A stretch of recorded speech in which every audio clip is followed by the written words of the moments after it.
پہلے میں نے آیتیں ذکر کی ہیں. جہاں تک مسئلہ احادیث کا ہے، احادیث تو بہت ہیں. ایک حدیث میں آپ کو بیان کرتا ہوں جس میں کافی صراحت ہے. یہ جو حدیث ہے، حدیث میں آپ کو یہ جو دو عظیم حافظین کی جو کتاب ہے، حافظان فی الحدیث، حافظ الحدیث جس کو کہتے ہیں، حافظ ذہبی رحمہ اللہ اور حافظ ابن القیم رحمہ اللہ، استاد شاگرد. تو حافظ ابو عبداللہ ذہبی رحمہ اللہ اور حافظ ابو عبداللہ ابن القیم رحمہ اللہ، یہ جو کتاب ہے مختصر العلو للعلی العظیم، اور یہ ہے اجتماع الجیوش الاسلامیہ. یہ دو کتابوں کے حوالے سے میں آپ کو اس حدیث کو سناتا ہوں. حالانکہ یہ مراجع ہیں، اور احادیث کی اگر ہم بات کرتے ہیں یا کسی بھی موضوع سے متعلق، خاص طور پر احادیث وغیرہ سے متعلق، اس کے مصدر سے ہم کو بیان کرنا ہے. اور اللہ رب العالمین کا خصوصی احسان ہے ہم پر الحمدللہ کہ ہم شروع دن سے اس بات کا اہتمام کرتے آ رہے ہیں کہ مصادر و مراجع کی اہمیت پر تو میں نے ایک محاضرہ بھی دیا تھا جامعہ محمدیہ میں، الحمدللہ یوٹیوب پر موجود ہے.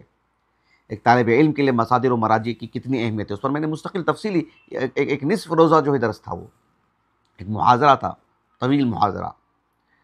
اور اللہ تعالیٰ کے فضل و کرم سے میں نے اس کی کوشش بھی کی، اللہ تعالیٰ نے میرے لیے آسانی بھی کی الحمدللہ، کہ میں نے ہر موضوع سے متعلق مصادر میں نے اکٹھا کرنے کی کوشش کی ہے.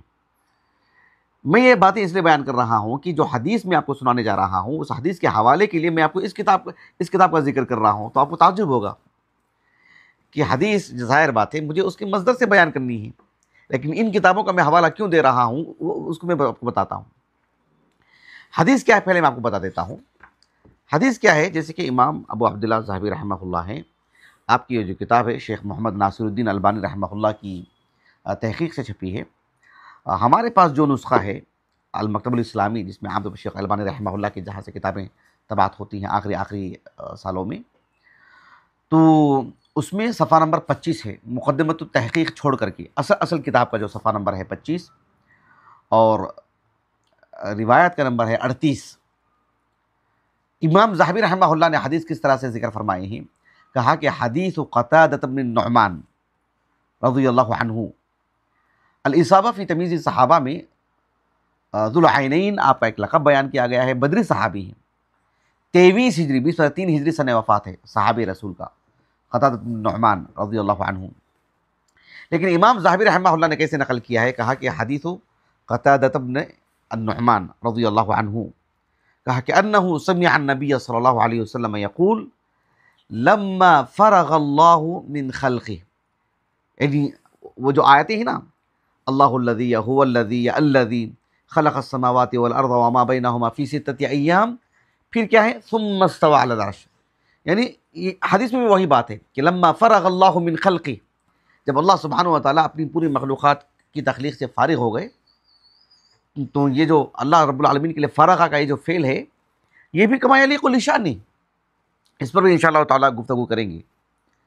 تو لما فرغ اللہ من خلقہ، جب اللہ رب العالمین اپنی مخلوق یعنی اپنی تخلیقات سے فارغ ہوا، تو کیا بات آتی ہے کہ استوى علی عرشہ. لما فرغ اللہ من خلقہ استوى علی عرشہ، یہ روایت کہاں ہے؟ امام ذہبی رحمہ اللہ کی مختصر العلو للعلی العظیم، اس میں یہ روایت ہے. اسی حد تک روایت بیان کیا آپ نے بغیر سند کے، محذوف السند، محذوف الاسناد. لیکن آگے کیا لکھا امام ذہبی رحمہ اللہ نے، کہا کہ رواۃہ ثقات. یہ تو حدیث کا درجہ آپ نے بیان کیا.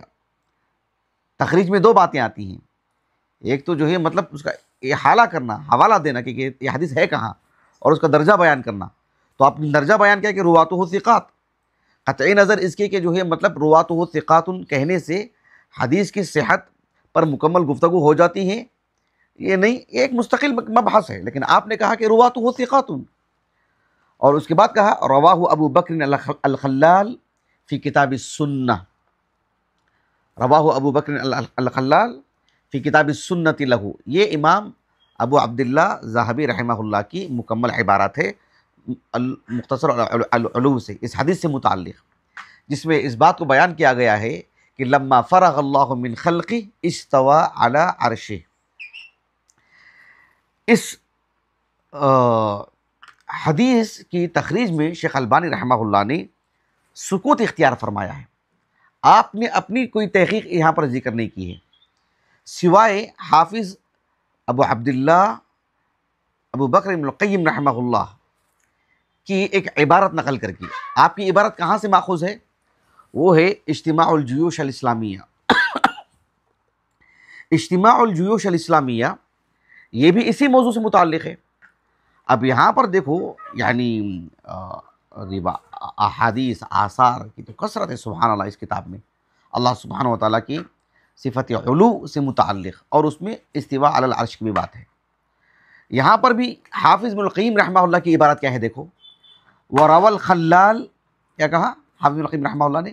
وَرَوَى الْخَلَّالِ فی کتاب السنہ بِإِسْنَادٍ صحیح علی شرط البخاری عن قتادة بن النعمان رضی اللہ عنہ قال سمعت رسول اللہ صلی اللہ علیہ وسلم یقول لما فرغ اللہ من خلقہ استوى علی عرشہ. امام ذہبی رحمہ اللہ نے حدیث کا جو درجہ بیان کیا، کہا کہ رواتہ ثقات. رواتہ ثقات کب کہا ہوگا امام ذہبی رحمہ اللہ نے؟ اسی وقت کہا ہوگا جب ابو بکر الخلال رحمہ اللہ کی جو السنہ ہے اس حدیث کو اس کی سند کے ساتھ آپ نے دیکھا ہے، تبھی تو آپ نے کہا ہے. رواتہ ثقات کہنے کا مطلب ہی کیا ہے؟ محض متن کو دیکھ کر کے تھوڑی نہ کہیں گے، اس سے بات ہوتی ہے یہ کیا؟ بلکہ امام یعنی حافظ ابن القیم رحمہ اللہ نے تو جو حکم لگایا ہے اس سے بھی اخص کہا کہ روى الخلال فی کتاب السنہ باسناد صحیح علی شرط البخاری. اس کا مطلب یہ ہوا کہ تقریباً یہ چوتھے درجے کی حدیث ہے جو حافظ بن صلاح نے جو بیان کی رحمہ اللہ. متفق علیہ جو روایت ہوتی ہے اس کا جو پہلا درجہ ہے، اس کے بعد جو ہے من افراد البخاری ہے، جو افراد مسلم ہے، اس کے بعد جو شیخین کی شرط پر ہے چوتھے نمبر پر، یہ پانچویں نمبر پر ہے. کہا کہ جو ہے بِإِسْنَادٍ صَحِيحٍ عَلَى شَرْطِ البخاری. حافظ ابن القیم رحمہ اللہ کا بِإِسْنَادٍ صَحِيحٍ عَلَى شَرْطِ البخاری کہنے کا مطلب ہی یہی ہوا کہ آپ نے اس روایت کی اسناد پر آپ نے نظر ڈالی ہے، آپ نے اس کی تحقیق کی ہے، تبھی آپ نے اس بات کو بیان کیا ہے. اور شیخ البانی رحمہ اللہ نے اس بات کو یہاں پر بیان فرمایا ہے جو حافظ ذہبی کی کتاب ہے رحمہ اللہ اپنی تحقیق اپنی تخریج میں.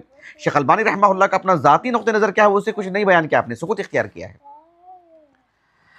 اب سوال یہ پیدا ہوتا ہے کہ ان دونوں اصحاب علم نے، حافظ ذہبی ہو یا حافظ ابن القیم ہو رحمہ اللہ، اس روایت کو بیان کیا اور کہا کہ جو ہے مطلب یعنی یہ امام ابو بکر الخلال رحمہ اللہ کی السنہ میں یہ روایت موجود ہے.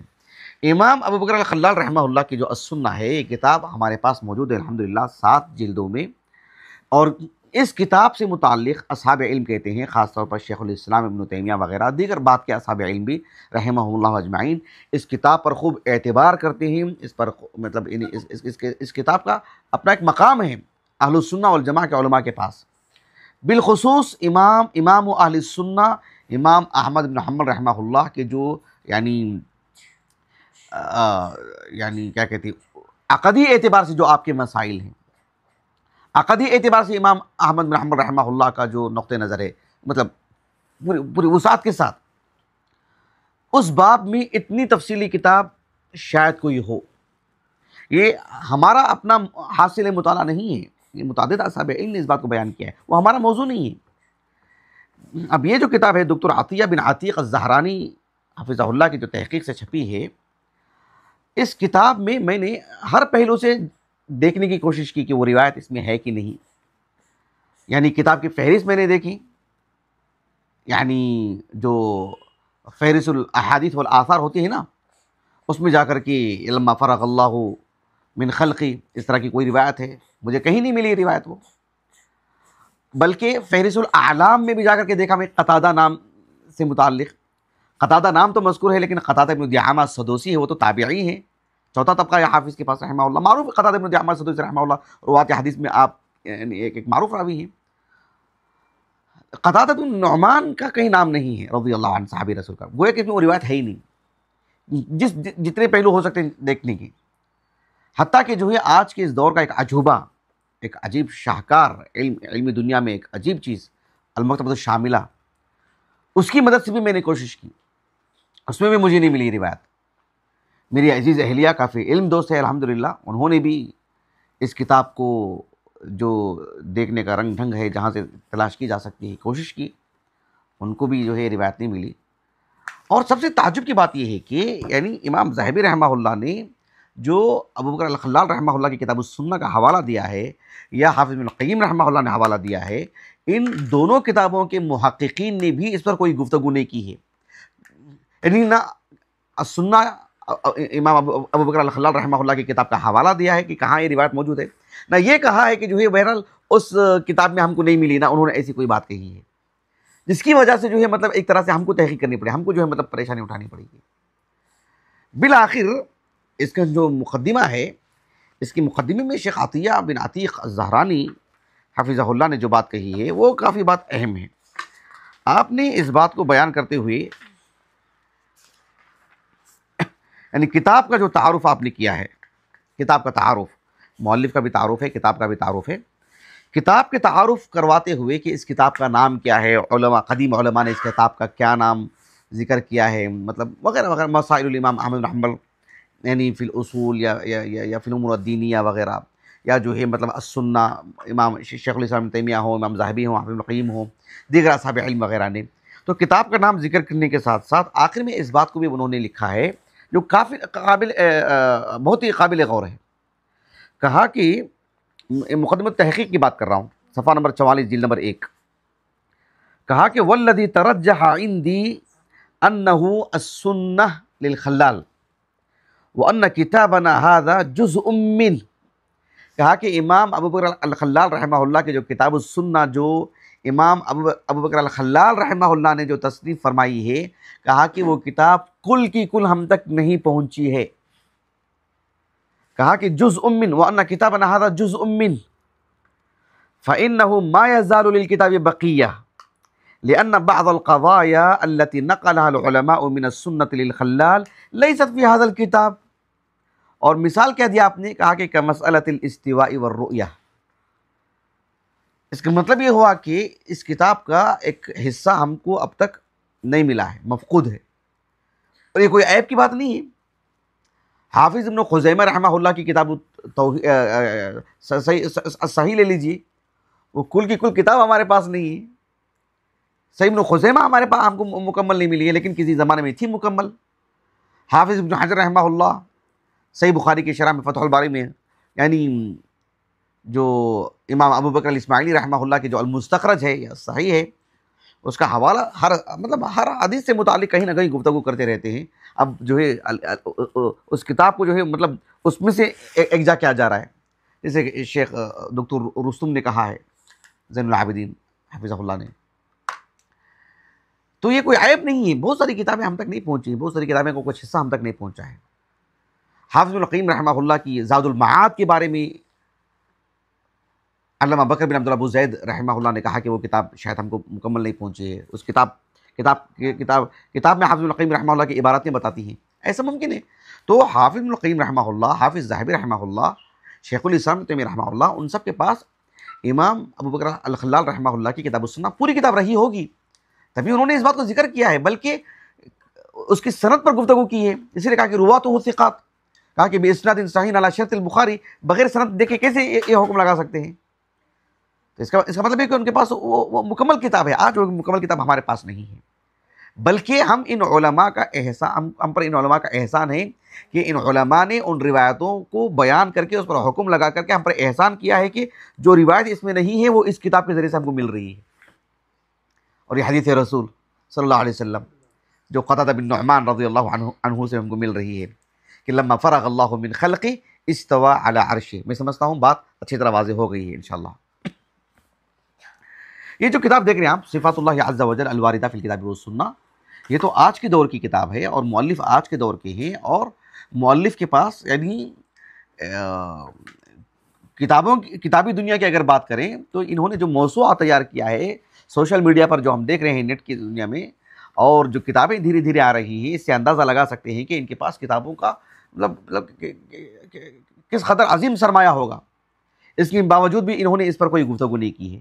تو ہم اس سے اندازہ لگا سکتے ہیں، خاص کر شیخ عطیہ بن عتیق الزہرانی حافظہ اللہ کی جو تحقیق جو آپ نے پہلے اتنی بڑی بات کہی ہے، اس سے جو ہے مطلب کافی شرح سے در ہوا، ورنہ جو ہے میں نے بہت کوشش کی اس روایت کو بہرحال کھنگال کے نکالنے کے لیے۔ بہرحال یہ حدیث، اس سے اندازہ ہم لگا سکتے ہیں کہ حدیث موجود ہے اور سندن صحیح ہے، بلکہ حافظ ابن القیم رحمہ اللہ کے اعتبار سے باسناد صحیح علی شرط البخاری۔ شیخ البانی رحمہ اللہ جیسے عظیم عالم دین نے آپ نے کوئی لفظ، ایک لفظ اس پر اضافہ نہیں کیا ہے، آپ نے اس پر کہیں نہ کہیں اعتماد کر کے آگے بڑھے ہیں، اس سے بھی اس کی قوت ہمیں ملتی ہے۔